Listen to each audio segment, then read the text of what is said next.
कि एक अपने पास एक कैप्सूल है।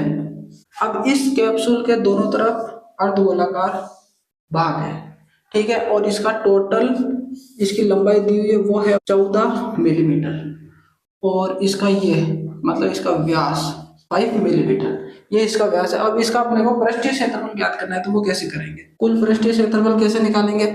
एक तो ये अर्धगोला और एक ये अर्धगोला, दो तो अर्धगोलों का क्षेत्रफल और एक बेलन का वक्र पृष्ठीय, बेलन का वक्र पृष्ठीय क्षेत्रफल, और उसके बाद में दो अर्धगोलों का वक्र पृष्ठीय क्षेत्रफल। अब ये दो अर्धगोले हैं, इनको अगर अपन पास पास यहाँ पे रख देंगे ऐसे, इन दोनों अर्धगोलों को जोड़ेंगे अपन, तो एक पूरा गोला बन जाएगा ऐसे, ये पूरा गोला बन जाएगा। तो इस गोले का पृष्ठीय क्षेत्रफल होता है 4πr², ठीक है, और अर्धगोला होता है 2πr², ठीक।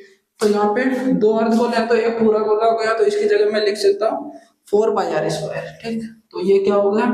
बेलन का वक्र पृष्ठीय, तो बेलन का वक्र पृष्ठ का सूत्र होता है 2πrh प्लस दो अर्धगोलों की जगह ये पूरा गोला हो गया, इसका 4πr²। अब इसमें से जो कॉमन आ रहा है वो बाहर निकालेंगे, 2πr ये कॉमन आ जाएगा, 2πr common, h plus 2r, 2 तो इसमें से आ गया और r एक यहाँ से बच जाएगा। 2 इंटू पाई की वैल्यू 22/7 गुणा r की वैल्यू कितनी हो गई है?